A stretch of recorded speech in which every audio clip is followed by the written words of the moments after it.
Forget for a moment the golden domes shining under the Middle Eastern sun. Erase from your mind the immense and majestic white stone walls built by Suleiman the Magnificent, and set aside the crowds of tourists and pilgrims who today walk the paved streets of the old city of Jerusalem. To understand the true absolute origin of the Holy City, we must go back to a much cruder, much steeper, and above all, overwhelmingly dusty setting. The year is approximately 1000 BC. We are about to enter not an imperial metropolis with marble streets, but a small, stubborn, and almost impregnable Jebusite fortress. A citadel clinging tooth and nail to the slope of a steep mountain, which a shepherd king, a warrior and poet named David, is about to transform into the absolute epicenter of biblical history. What we are going to do here is not review a simple linear history lesson, the kind you memorized in school only to forget the next day. This is an archaeological and sensory reconstruction of the first Jerusalem. We are going to raise this city layer by layer, stone by stone, breathing the dust of millennia, because every rock unearthed in this piece of land connects us directly, physically, and tangibly with the narratives of the Old Testament. Faith, after all, did not happen in the vacuum of abstract ideas. It happened in the mud, in the sweat, and in the limestone of Judea. Our journey begins by completely demystifying the scale of the city. When we think of King David's Jerusalem, our Western imagination, fed by Hollywood movies and Renaissance paintings, usually conjures images of a sprawling metropolis comparable to imperial Rome or Nebuchadnezzar's Babylon. The reality is much more fascinating because of how humble it is. The Jerusalem that David conquered, known then as Jebus, was tiny. It barely occupied some 4 or 5 hectares. You could walk from one end to the other in a matter of minutes, but its size was deceptive regarding its strength. Through the unforgiving geography of the Kidron Valley to the east and the Tyropoeon Valley to the west, we will quickly understand why this small wedge-shaped strip of land was strategically impregnable. The city was built on a steep hill. Attacking its walls meant fighting uphill against gravity, against defenders who had the total advantage of height, raining down arrows, rocks, and spears on any army foolish enough to attempt a frontal assault. The Jebusites were so confident in their position that, according to ancient texts, they mocked David, shouting from the walls that even the blind and the lame could defend the city against his veteran troops. But every fortress, no matter how perfect it seems, has a blind spot. And this is where we explore the mystery of the bowels of the earth, the Gihon Spring. In a region where the sun punishes the earth and rain is an uncertain promise, water is not just a resource for drinking. It is the beating heart of survival. The Gihon was an intermittent spring that gushed at the bottom of the valley, outside the main walls of the upper city. To access the water without exposing themselves to enemies during a siege, the Jebusites had carved a complex system of tunnels and shafts into the living rock. And it is precisely here, in the damp and suffocating darkness of this aquifer system, where David's military cunning changed the course of history. Known today by archaeologists as Warren's Shaft, this narrow vertical water channel was, according to the most accepted and debated accounts, the Achilles heel of the fortress. Imagine for a moment the tension of that night. General Joab, David's most lethal and ruthless commander, leading a small group of Iron Age special forces. Without heavy armor to make noise, climbing up a dark, slippery, and vertical shaft with the sound of the water hiding their breathing. They infiltrated the water system, climbed up the shaft, and emerged inside the city walls, taking the Jebusites completely by surprise. The impregnable fortress did not fall by the brute force of battering rams, but by the audacity of men willing to climb through the enemy's plumbing. In this instant, water ceased to be merely the vital sustenance of the city to become the symbol of divine providence and the tactical cunning that would crown David as king in his new capital. Once the gates were opened from the inside and the shields of Israel shone upon the walls, the city changed hands, but the geography remained the same. And this is where the script of history builds the urban environment right before our eyes. Transitioning from nomads in the desert or scattered agricultural tribes to citizens of a centralized capital required a brutal adaptation. The first great challenge for David and his engineers was not to build glass palaces, but to prevent the entire city from sliding down the hill. If you visit the excavations of the city of David today, you will come face to face with one of the most imposing and breathtaking engineering works of the ancient world, the stepped stone structure. It is not a simple wall. It is a massive mantle of interlocking stones, a kind of geological armor built on the 45-degree slope. Tens of thousands of tons of limestone meticulously stacked to create artificial platforms upon which houses could be built, and eventually the royal palace at the top. It is a monument to human effort, a declaration that Israel was here to stay, defying the topography itself. Climbing up this step structure, we leave behind the military defenses and enter the deep intimacy of daily life. We enter the iconic four-room Israelite house. This architectural design is so specific to the people of Israel in this era that archaeologists use it as a kind of fingerprint to identify Hebrew settlements. Imagine crossing the threshold of one of these dwellings. Do not expect large, open-plan living rooms. The house was strictly designed for survival and functionality in an unforgiving climate. Upon entering, you were greeted by a central courtyard, which was often flanked by stone columns supporting a second floor or a roof. This courtyard was not a pleasure garden, it was the workshop, the granary, and during the cold Judean winters, the stable.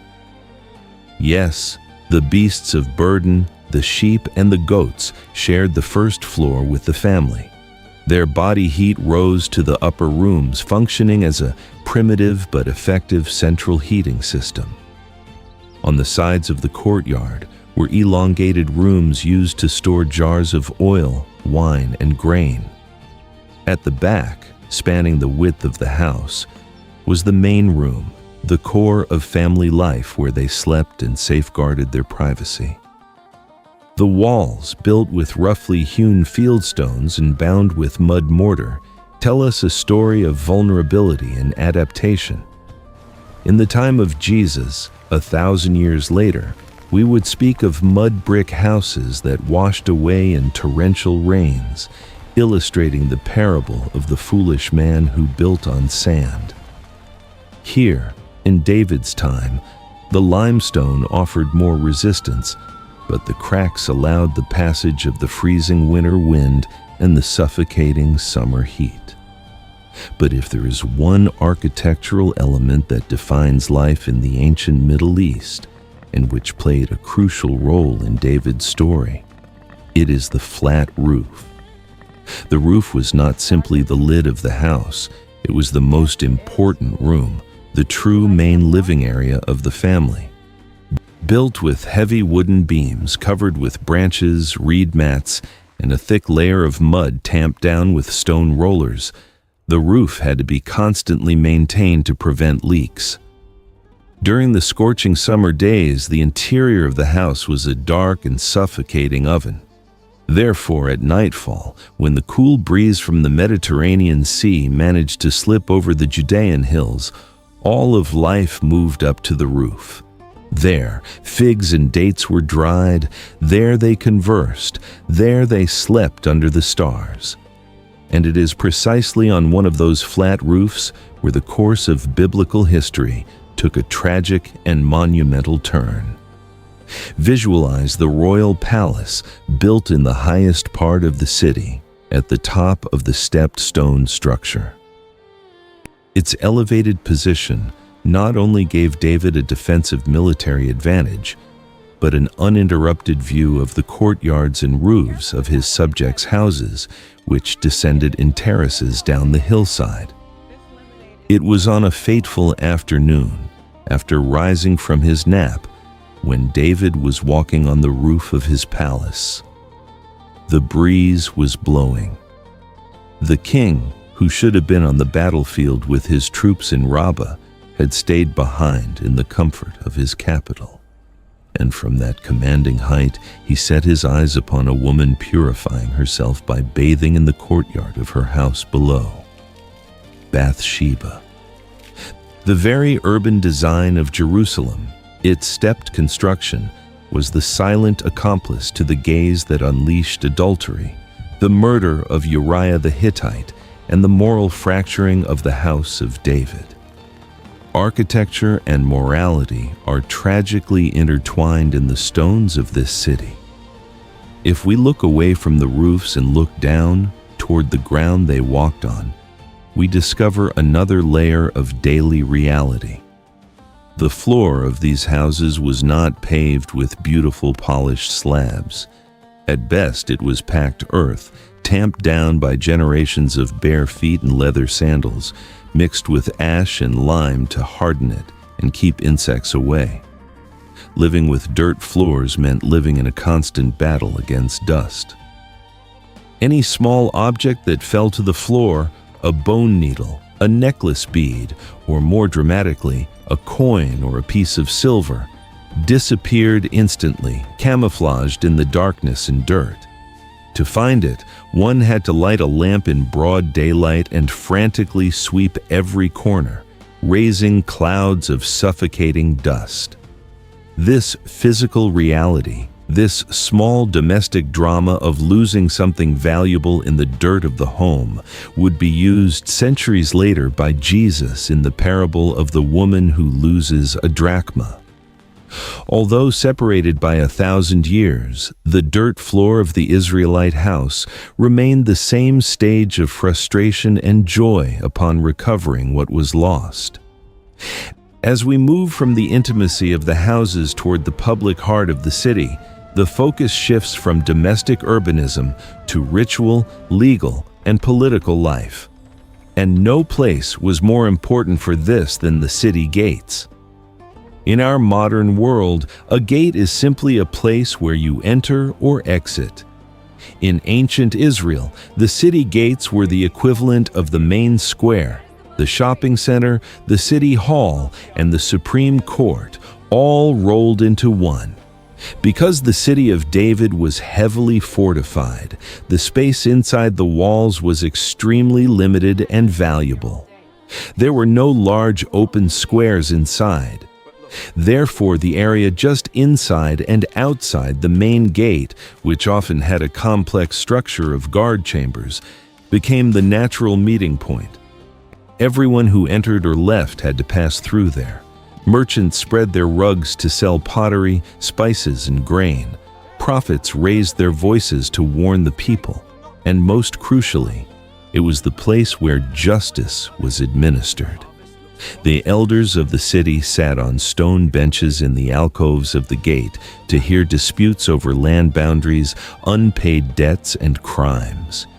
It is in this exact place where we must imagine King David in his prime, sitting to listen to his people, dispensing justice directly to the shepherds and farmers who brought their complaints.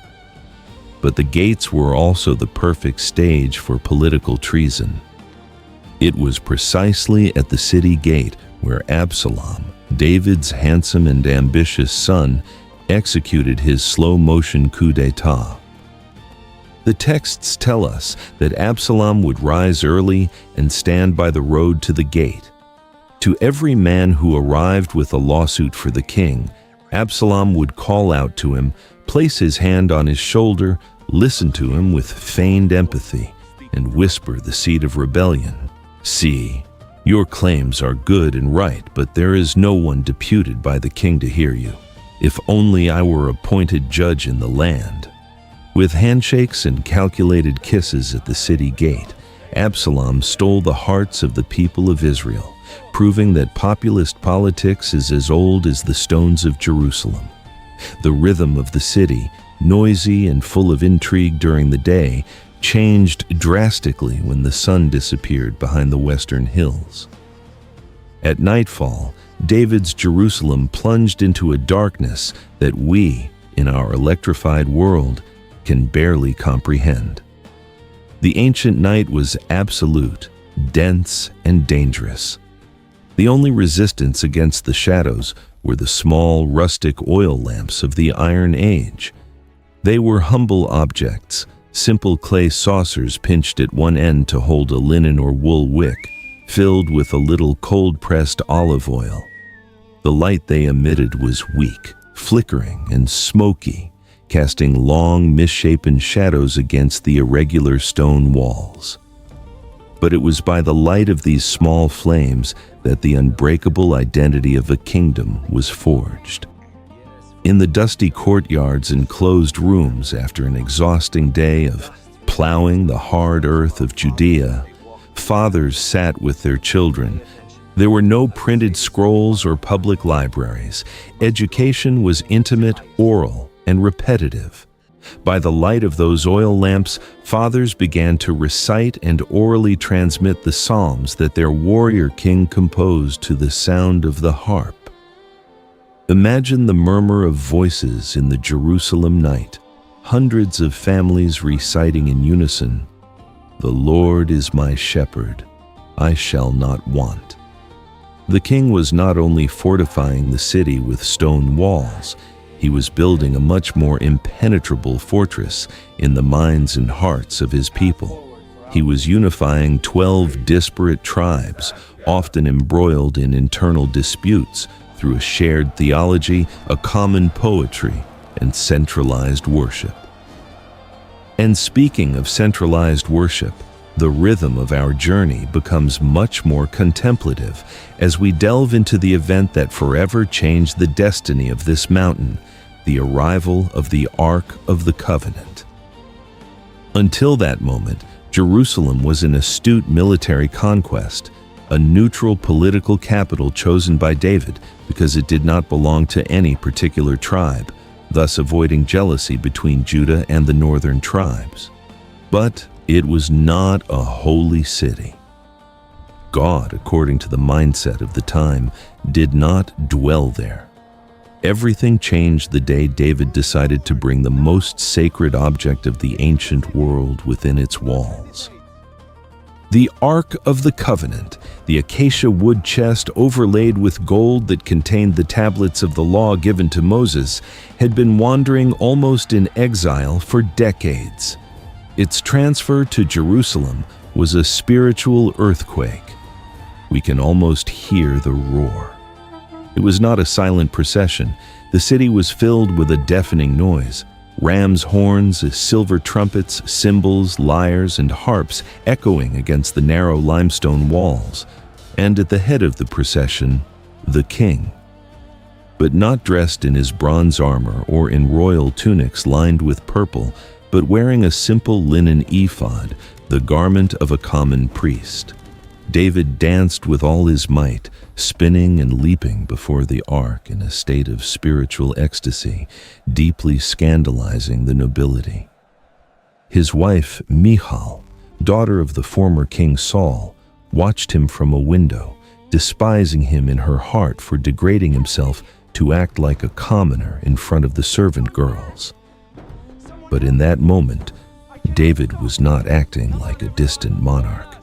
He was connecting with the common people, acknowledging that he was merely a vassal of the true king who was now entering through the gates. With the arrival of the ark, the city was transformed. It was no longer just Jebus or the city of David. It was beginning to be Zion. During festivals like Sukkot, the Feast of Tabernacles, the flat roofs and surrounding valleys were filled with temporary tents made of palm and willow branches. The stone city dressed itself in foliage, reminding the Israelites that although they now had strong walls and stone houses, they were once vulnerable pilgrims in the Sinai desert, depending solely on divine protection. But while the common people remembered the desert in their booths, at the top of the hill, austerity was beginning to give way to an opulence never before seen in Israel. David wanted to build a house, not just for himself, but eventually for God. And here international diplomacy comes into play. The Judean hills were covered with stunted olive trees, fig trees, and low oaks, wood useful for making tools or short beams, but useless for monumental architecture. To build a true palace, the wood of kings was needed, the massive, straight, and immortal cedars of Lebanon. King Hiram of the wealthy coastal city of Tyre, recognizing David's growing military power, sent him ambassadors, carpenters, stonemasons, and, most importantly, entire cedar logs floating down the Mediterranean coast to the port of Joppa, and then dragged uphill to Jerusalem. What did it mean for an Israelite peasant to smell the scent of cedar resin for the first time? David's palace must have been a sensory marvel in the midst of a dusty stone city. And the most amazing thing is that this is not just a poetic myth. In recent excavations in the city of David, the acclaimed archaeologist Eilat Mazar unearthed the massive foundations of a large public building dating exactly to the 10th century BC. A building with walls up to 3 meters thick, and among its ruins, Proto-Aeolic capitals of exquisite craftsmanship that scream Phoenician influence.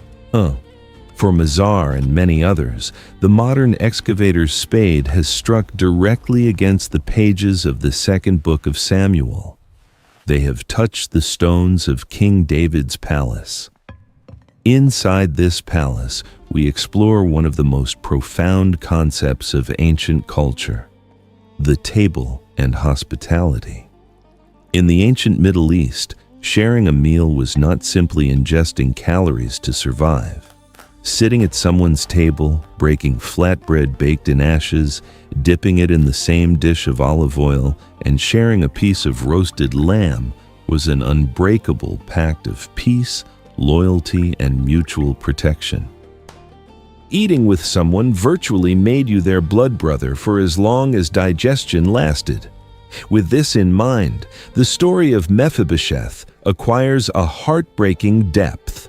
Mephibosheth was the grandson of King Saul, David's sworn enemy. The man who had tried to pin David to the wall with a spear on multiple occasions. In any other dynasty of the ancient world, from Egypt to Assyria, the first order of a new king was to exterminate every last descendant of the previous dynasty to prevent rebellions. Mephibosheth, moreover, was crippled in both feet after suffering an accident while fleeing as a child. He was in hiding, terrified, waiting for the day when David's assassins would knock on his door. But when David finds him, he does not draw his sword. He calls him by his name, restores to him all the lands of his grandfather Saul, and speaks words that must have echoed in the stone halls of the palace. "You shall always eat at my table." Imagine the daily scene. The great hall of the Cedar Palace, battle-hardened generals like Joab, priests in their white tunics, the strong and arrogant princes of Israel. And among them, dragging his deformed feet, the crippled grandson of the fallen enemy, sitting at the king's table, eating the royal lamb, drinking the monarch's wine. Through the remains of ceramic vessels and animal bones found in excavations that reveal the diet of 3,000 years ago, we can physically reconstruct this scene of incomprehensible grace. David's table became an altar of political mercy, an astonishing foreshadowing of the table to which, 1,000 years later, another son of David would invite tax collectors, prostitutes, and sinners, scandalizing the pure of his own time. As David's reign consolidated, the city underwent a metamorphosis. The primitive, purely military Jerusalem began to expand. The smoke from the communal ovens where women baked the daily bread now mingled with the thick, constant smoke from the altar of sacrifices, which were beginning to be institutionalized. The smell of roasted meat and burned fat offered to Yahweh permeated the air of the city. The city also became cosmopolitan in its own rustic way. Hospitality, that sacred desert duty of receiving the stranger, washing their dusty feet and offering them fresh water, was expanded to an urban scale. Cherethite and Pelathite mercenaries walked the narrow streets. Ambassadors from neighboring kingdoms brought tributes. The small fortress of Jebus was overflowing, bursting at its own architectural seams. And with growth also came the inevitable reality of death. In the ancient world, especially in the Israelite religion, death was the supreme source of ritual impurity. Touching a corpse, or even being under the same roof as one, made you impure, unable to approach holy things for days. Therefore, cemeteries were always, without exception, located strictly outside the city walls, generally on the slopes of the surrounding valleys. However, archaeology reveals to us an astonishing exception that underscores the almost divine status achieved by the Davidic dynasty. In the southern part of the city of David, archaeologists have found massive tunnels and burial chambers carved directly into the bedrock inside the limits of the city walls. These are widely considered to be the tombs of the House of David. It was an exclusive and unprecedented privilege. The king who had unified the nation was so great that not even death could expel him from his city. Even in their bones, the kings of Judah would remain within the protective embrace of Jerusalem, sleeping next to their fathers, an eternal and silent presence among the living. Finally, our narrative must ascend to the north, leaving the original walled city to culminate on a bare, windy, and seemingly insignificant summit, the threshing floor of Araunah the Jebusite at the top of Mount Moriah. To understand this place, we must understand ancient agriculture. A threshing floor could not be in a protected valley. It had to be in a high place, exposed to the prevailing winds. It was a flat surface of solid rock where oxen trampled the sheaves of harvested wheat to break the husks. Then, the farmer used a wooden pitchfork to throw the mixture of grain and chaff into the air. The strong wind carried away the light chaff, and the heavy grain, the sustenance of life, fell back onto the rock to be gathered. It was a place of violent separation and vital provision. It was in this flat, wind-swept space where David's story reaches its theological climax. A devastating plague sent as judgment for David's pride in taking a census of his troops without divine mandate was decimating the population. The king, desperate, saw the destroying angel hovering over Jerusalem with his sword drawn right over the threshing floor of Araunah. David, the man of blood, the warrior who had taken the city by the force of the sword, climbs the hill not to fight but to surrender. He buys the threshing floor and the oxen from Araunah for 50 shekels of silver. He refuses to offer to God something that has cost him nothing. Right there, on the stone floor where the wind separates the wheat from the chaff, David raises an altar, offers sacrifices, and fire descends. The plague stops abruptly. That empty space, bought in a moment of national repentance, became the exact blueprint, the geographical epicenter where his son, King Solomon, would build the first temple. The place of agricultural separation became the place of cosmic reconciliation. The blood of the animals sacrificed there would cover the sins of a nation for the next 400 years, until Babylon reduced it to ashes. Observing this vast reconstruction, from the water tunnels hidden in the depths to the threshing floor at the top of the mountain, we arrive at a profound and transformative reflection. The conclusion of this immersion forces us to look at the incarnation of the sacred in the ordinary. The city of David, the first Jerusalem, was not a fairy tale kingdom. It was not made of polished marble or gleaming gold. It was narrow, it was noisy. It smelled of sheep dung, wood smoke, and human sweat. It was built on rough stone by fallible men, led by a king who was capable of the greatest poetic devotion and the darkest betrayal. However, it was exactly in this imperfect, raw, and deeply human setting where the creator of the universe decided to anchor his story. It was between these mud brick and limestone walls that the unbreakable promise of an eternal lineage was forged.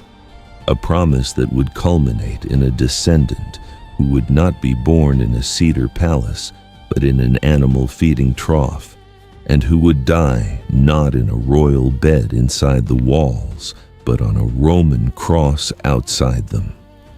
The archaeology of the first Jerusalem demonstrates to us irrefutably that in biblical times, just as today, the greatest purposes, the most astonishing miracles, and redemption itself are not built in the vacuum of perfection.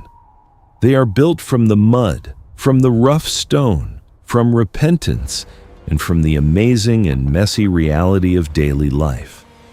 But the history of this mountain does not end with the shepherd king. The stones that David cut were only the foundations.